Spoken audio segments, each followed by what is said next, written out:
Niekas nežino, kada žmonės pradėjo sudarinėti žemėlapius.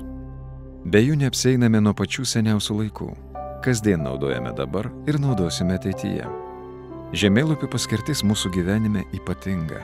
Jie žmonėms suteikia erdvinės išraiškos priemonės, kurių nėra tiesinės struktūros šnekamojoje kalboje. Žemėlapio kalbos konstrukcijos plėtojasi dvimatėje ar trimatėje erdvėje ir laike.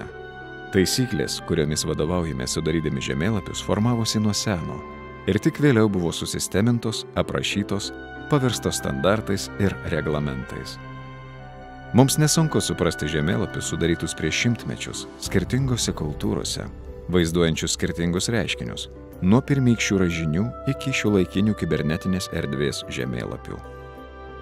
Paklausykite pasakojimo apie žemėlapius. Mokslo, inžinerijos ir meno srityje gimstančius kūrinius, apie tai, kaip jie atspindi ir keičia pasaulį, kuriame gyvename.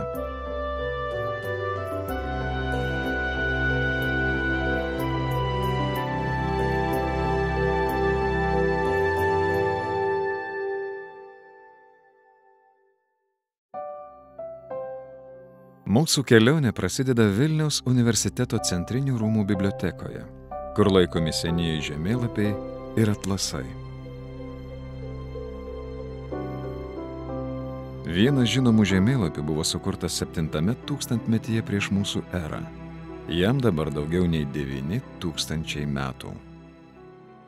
Jisai rastas vykdant archeologinius kasinėjimus Turkijoje, Čatalhujuko gyvenvietėje. Tokių kūrinių buvo ir daugiau, jau jie šiek tiek vėlesni, jų yra vienetai. Na, o Vilniaus universiteto bibliotekoje saugomi jau daug vėlesni kūriniai, jų yra pakankamai daug. Senieji žemėlapiai ir atlasai universiteto bibliotekoje yra ypatingos vertės. Ypatingos dėl to, kad kartografijos fondą sudaro ir žemėlapiai, ir atlasai. Jų yra žemėlapių apie 8000, o atlasų, senųjų atlasų virš 500. Didžiąją dalį, apie 70% sudaro Lelevelio asmeninė biblioteka, asmeninė kolekcija.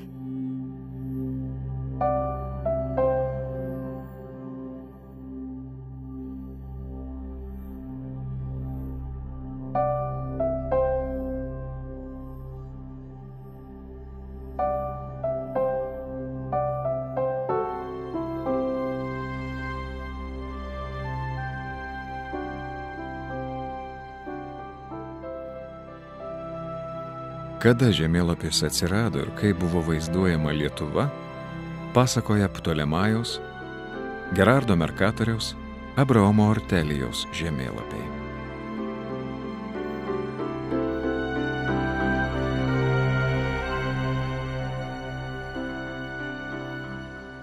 Štai čia matome Lietuvos renesanso kartografijos šedevrą Mikalojaus Kristupo Radvilos našlaitėlio sudarytą žemėlapį. Pateikta kartografuota teritorija milžiniška, apie 1 000 000 kvadratinių kilometrų. Ne tik tai Lietuvos didžioji kunigaikštystė, bet dalis Lenkijos, Livonija, na ir šiek tiek vakarinės Moskovijos tuometinės. Štai čia matome svarbų papildomą žemėlapio elementą – upės schemą. Dniepro upėje ties Zaporože buvo daug slenksčių, trukdžiusių laivybai. Žemėlapyje pateiktas detalus jų vaizdas, reikalingas navigacijai. Žemėlapis labai gražus, spalvotas su puošybiniais elementais, kartušais ir aiškinamaisiais tekstais. 2013 metais paminėjome šio svarbaus Europos kartografijos paminklo 400 metų sukaktį.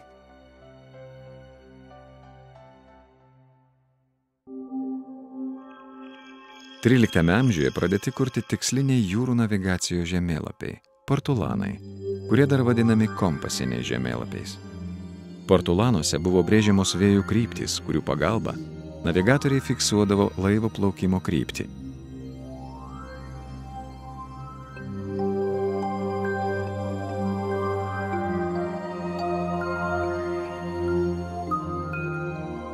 Smalsumas ir noras pažinti skatino žmonės keliauti, tyrinėti ir vaizduoti savo artimą aplinką, o taip pat kurti nežinomų šalių ar viso pasaulio vizijas.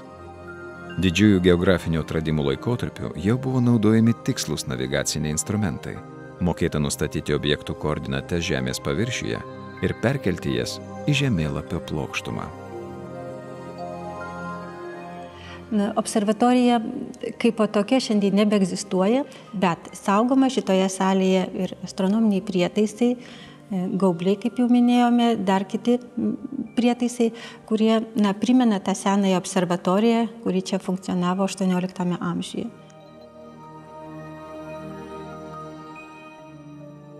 Astronomija ir kartografija buvo ir yra glaudžiai susijusios.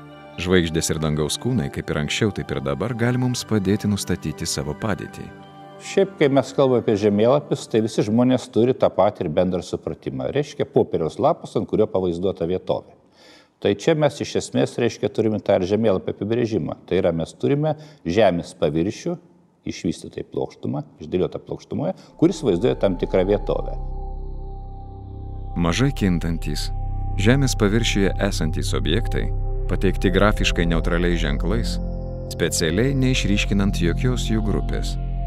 Tai būdinga bendriesiems geografiniams arba topografiniams žemėlapiams.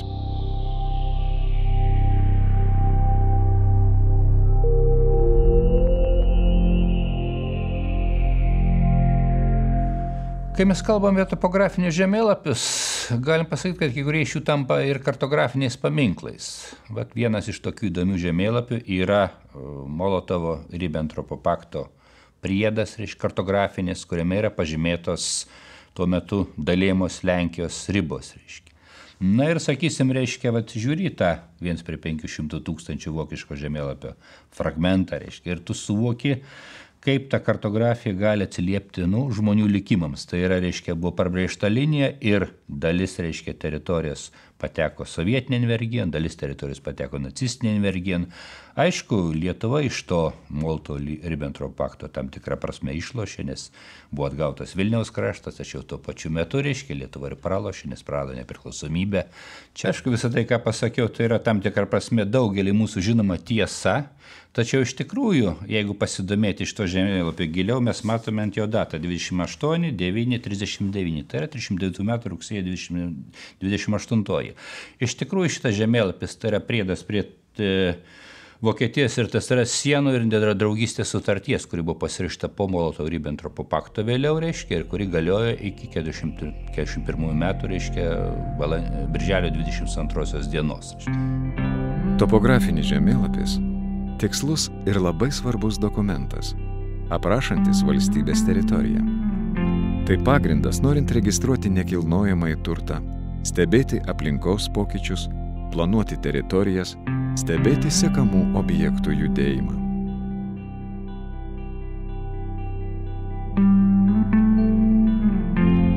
Tai kai mes kalbame apie topografinius žemėlapius, tai vienas iš tų objektų, kurie nėra matomi vietovėje, tai yra valstybės siena, nes kaip taisyklė mes galime matyti įvairius objektus vietovėje, pavyzdžiui, upė, geležinkelis, kelias, namas. Aišku, mes nematome užrašų, nes tai yra miestelio pavadinimą mes matome važiuodami, tačiau, vietovėje nėra užrašyti ant gatvės, sakysime, tai būtų galima skaityti ir panašiai. Tai yra objektai, kurie yra tam tikrą prasme virtualūs. Panašiai yra su valstybės siena. Jinai nėra nupiešta vietovėje, jinai, aišku, yra nužymėta, sakysim, valstybės sienos stulpais, aišku, kur būna ir nupiešta, ant asfalto dažais ir panašiai.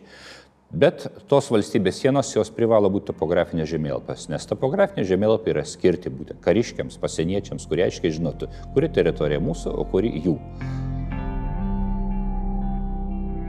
Kartografija glaudžiai susijusi ir su geodezijos mokslu. Norint sudaryti žemėlapį, yra reikalingi tikslūs duomenys apie objektų padėtį Žemės paviršiuje ir erdvėje. Tam naudojami įvairūs matavimo ir navigaciniai prietaisai.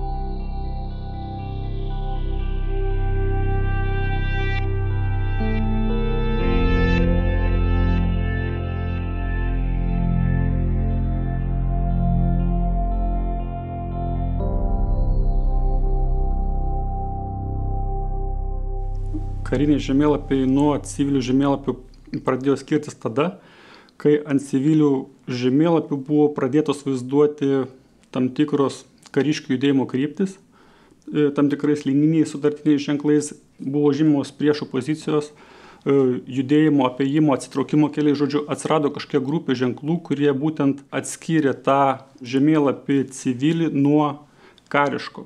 Žodžiu, tai galima buvo vadinti kaip paprastas žemėlapis papildytas tam tikrais elementais.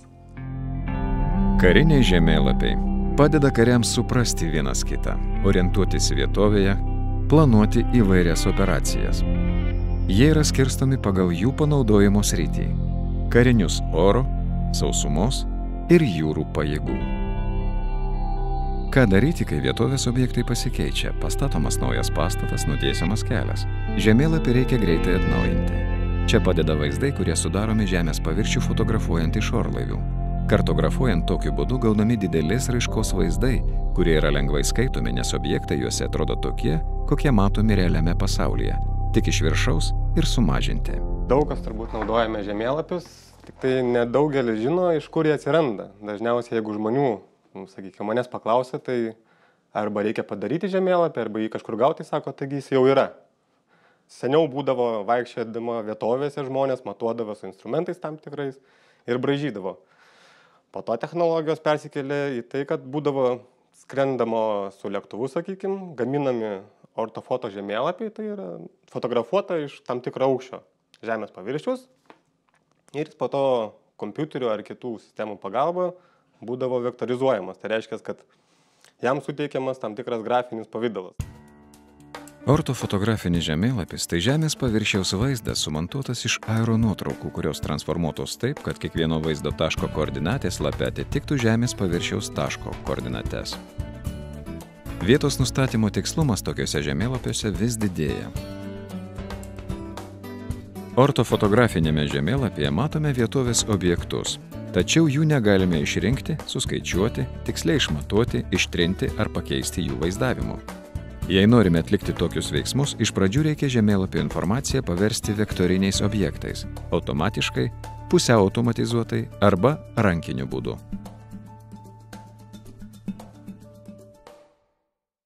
Mes turime ortofoto žemėlapį, kurį nuskrido lėktuvas, tai kaip pas mus darom, tai yra štai va, toks panašus, tai sėdi po to žmogus prie kompiuterio, jisai žiūri, kur čia kas yra ir jis dešifruoja tą ortofoto žemėlapį ir suvesdinėja duomenis. Vektoriniai geografiniai duomenys – tai rinkinys objektų, kurių geometrinės savybės atitinka realių objektų formą – taškai, linijos ir plotai. Kad būtų lengviau juos tvarkyti, vienos rūšies objektai apjungiami į žemėlapio sluoksnį. Tokiems duomenims apdoroti kuriama speciali programinė įranga – geografinės informacijos sistemos, dar vadinamos GIS. Jas ir naudojame sudarydami šiuolaikinius skaitmeninius žemėlapius. Kad žemėlapio sudaryto iš daugelio sluoksnių, bet to peržiūrimo skirtingais masteliais vaizdas visada būtų aiškus, lengvai skaitomas ir estetiškas, reikia įdėti daug darbo. Ir čia mes prieiname prie mastelio sąvokos. Dauguma žmonių irgi, kai nori žemėlapį, sako, duokit man patys smulkiausią žemėlapį. Specialistai tai sukelia tokią, lengvą pasimetimo būseną. Klausia smulkaus mastelio. Jis be abejo smulkaus mastelio. Tačiau žmogus, reiškia, pasąmonėje turi kitą supratimą. Jam reikia kuo smulkesnių objektų ir tai yra kalba eina apie stambų mastelį. Vienetą dalinam, pavyzdžiui, iš 100 000, tai bus skaičius palyginimui, iš 100 000, tai reiškia 1 centimetrė, 1 kilometras. O jeigu vienetą, mastelis tai vienetą, dalinam iš, pavyzdžiui, 5 milijonų, tai jau labai jau skaičius susmulkėja, ar ne? Ir tada jau reiškia smulkaus mastelio. Tas pats objektas, pavyzdžiui, upė, smulkaus mastelio žemėlapyje gali būti linijinis objektas. Stambesnio mastelio žemėlapyje ji jau bus vaizduojama kaip plotinis žemėlapio objektas.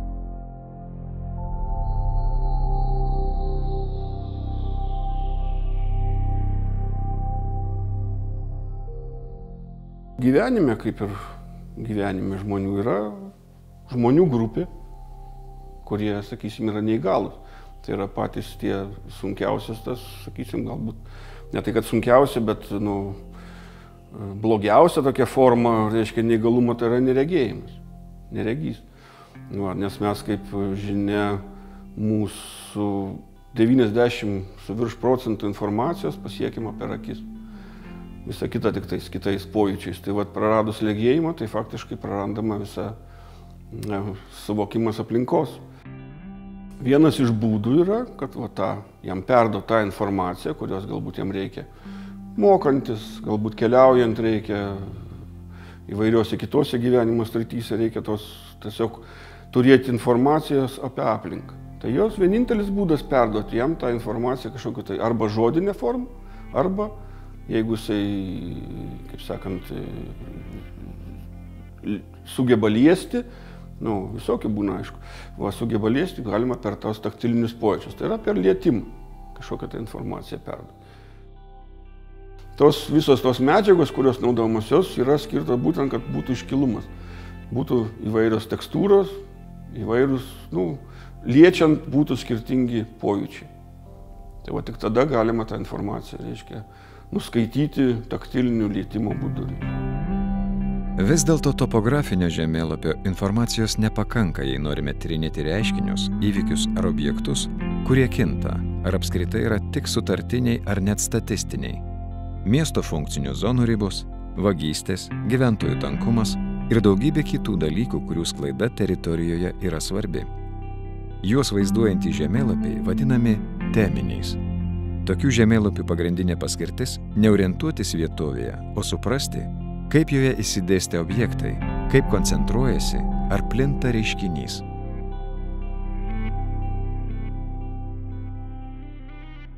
Jeigu bendrieji žemėlapiai, tai būna vadinami bendrageografiniai, tai tokie, kurie apibūdina bendrą situaciją aplinkos, tai teminiai jau būna skirti tam tikrai kažkokiai tai temai. Tai, gali būti geologiniai žemėlapiai, gali būti ekonominiai, turistiniai, navigaciniai, kas turbūt šiais laikais labiausiai naudojama, gali būti kultūriniai, kokią tik tai temą sugalvosi, toks ir žemėlapis gali būti remiantis jie sukurtas.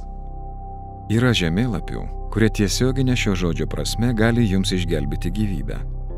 Vieni tokių yra inžinerinės infrastruktūros žemėlapiai.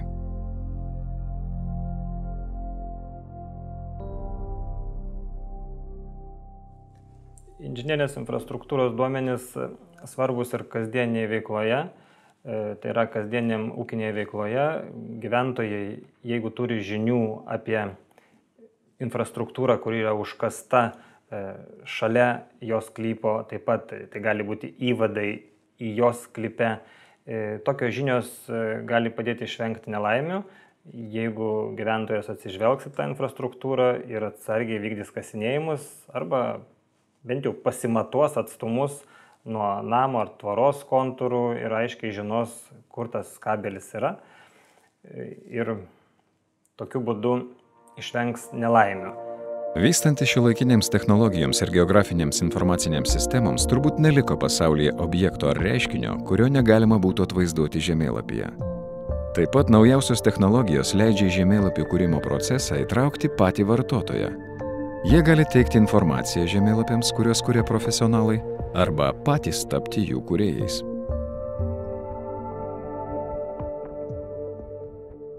Prieš keletą metų, bendradarbiaudami su nevyriausybinė organizacija Baltijos aplinkos forumas, realizavome tokią iniciatyvą, kurios pagalba Maps.lt vartotojai pamatė nusižengimus prieš gamtą, pamatė, kaip jinai yra skriaudžiama, brakonieriaujama, pamatė apleistą automobilį ar nelegaliai kertamą mišką. Apie tokį savo pastebėjimą gali pranešti žemėlapį. Jie tiesiog pažymi vietą ir aprašo pačią problemą. Taip pat gali pridėti nuotrauką arba kitos vaizdinės medžiagos kaip įrodymą, kad tas nusižengimas buvo daromas. Geografinės informacinės technologijos taip pat leidžia supaprastinti ir palengvinti įvairius gyvūnų tyrimus. Lietuvoje lūšių sekimui yra naudojami antkakliai su GPS siųstuvu ir GPRS įranga. Duomenys iš jų yra siunčiami į duomenų bazę, kurioje renkami duomenys apie gyvūno buvimo vietą. Iš tų duomenų sudaromas žemėlapis. Žemėlapį sudaro taškai, kur buvo užfiksuotas gyvūnas, tai yra taškas, kur gyvūnas tikrai yra buvęs, ir kad tai nebūtų tiesiog taškų kratinys, jie yra sujungti linijomis arba trajektorijomis, kur gyvūnas judėjo, tai iš kurio taško į kurį. Tai nebūtinai reiškia, kad gyvūnas būtent tokią trajektoriją ir judėjo, nors yra tokia tikimybė, jeigu tai buvo, pavyzdžiui, kas pusvalandį, tai gyvūnas labai tikėtina, kad taip ir judėjo. O jeigu rečiau, pavyzdžiui, dieną vos keletą kartų yra fiksuotas gyvūnas, tai tiesiog pasako, iš kurio taško, į kurį tiesiog judėjo, nes gamtoje tiesių linijų yra mažoka, paprastai tai būna įvairios kreivės, ovalai ir taip toliau. Žemėlapyje dažnai svarbi ne tik erdvė, bet ir laikas. Šarlis Minaras 1869 metais sudarė pirmąjį laiko žemėlapį, vaizduojantį pragaištingą Napoleono žygį į Rusiją. Skaitmeniniai žemėlapiai gali būti animuoti. Juose laiko matmuo vaizduojamas laiko masteliu. Per kelias minutės galime pamatyti, kaip keitėsi valstybių sienos Europoje, kada ir kur vyko branduoliniai sprogimai, stebėti pabėgėlių srautus visame pasaulyje. Kai kurie žemėlapiai jungia vaizduoti žaismą ir geografinę tikrovę. Toks yra Vilniaus universiteto studentų sudarytas Europos mitinių būtybių žemėlapis. Fantastiniai padariai jame susieti su vietomis, kuriuose jie minimi. Ar apskritai yra kokia nors informacija, kurios nebūtų galima susieti su teritorija? Žemėlapiai naudojami net literatūros kūrinių analizėje. Kaip be jų paaiškinti, kuo skiriasi Richardo Gavelio ir Jurgio Kunčino aprašytas Vilniaus miestas? Be teminių žemėlapių niekada neapsėjo aplinką tiriančių sričių specialistai – geografai, geologai, ekologai. Lingvistams taip pat labai svarbi vieta ir jų tyrimus apibendrinantys žemėlapiai.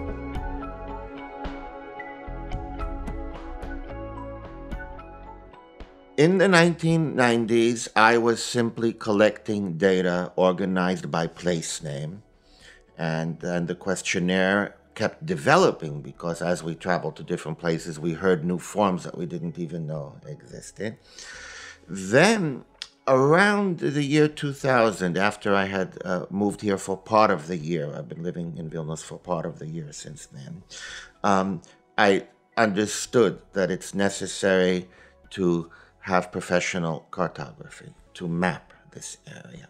It added a whole dimension of cartography, of the need to map the language, the culture, or whatever remnants we could find. This cartography started to map not only details, but to try to divide this Lithuanian Yiddish territory into regions.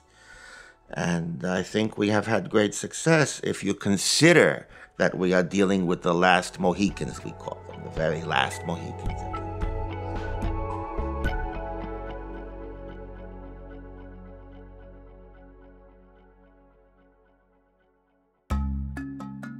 Kartografija įvairialypė. Žemėlapiuose slypi ne tik mokslas, bet ir menas ir žaidimas.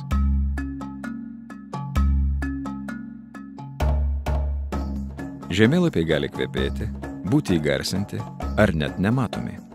Viena įdomiausių ir sunkiausių kartografų tyrimo sričių – sąmonės žemėlapiai, atspindintys žmogaus geografinį pažinimą, erdvės suvokimą ir įvairias su ja susijusias nuostatas.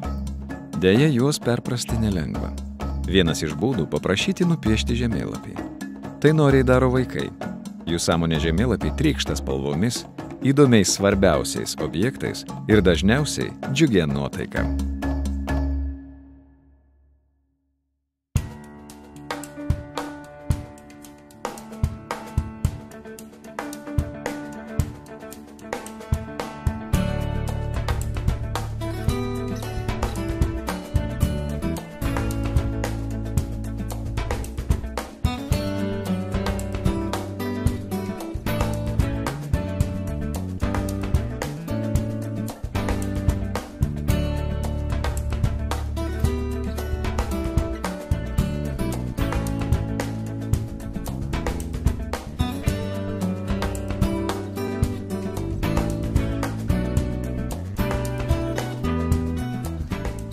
Kaip matome, žemėlapyje galime atvaizduoti net ir neįsivaizduojamas erdves. Bet kasdieniame gyvenime naudojame žemėlapius, kuriuose pavaizduoti egzistuojantys objektai ir reiškiniai.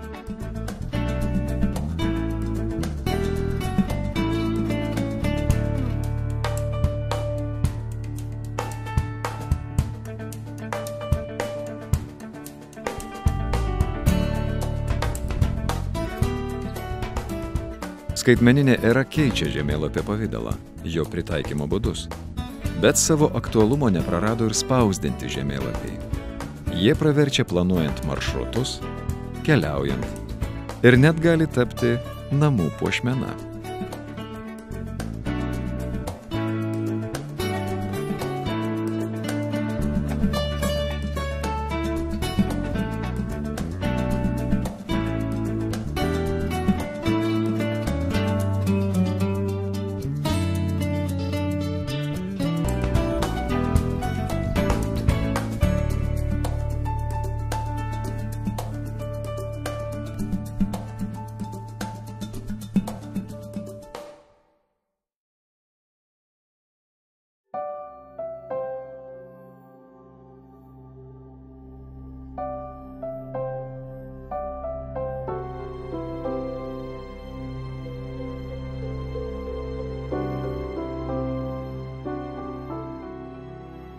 Žemėlapiai lydi mus per visą žmonijos istoriją ir per kiekvieno žmogaus gyvenimą. Niekas negali suskaičiuoti, kiek jų jau yra sukurta. Ką žino, kokie dar žemėlapiai atsiras ateityje, kaip jie atspindės ir keis pasaulį, kuriame gyvename. Baigėsi filmas, tačiau tęsiasi mūsų kelionė. Tai va štai žemėlapiuose yra fiksuojama iš tiesų labai įdomus ir svarbus dalykai. Kiekvienas žemėlapis yra kaip dokumentas. Ir vis tiek, ko gero, galima pasakyti, kad kartografiniai leidiniai yra labiausiai keliantys žmogui, skaitytojui žingeidumą, mąstymą ir norą vis plėsti ir plėsti tą pažinimų lauką. Great cartographer has to be a kind of artist and a kind of magician. Firstly, to make it exciting. Secondly, to show a perspective that is bigger than the sum of the parts, that you do not understand from reading even a very thick book with long lists of facts, because facts are cheap in life, facts are boring, and the good map brings to life a whole story.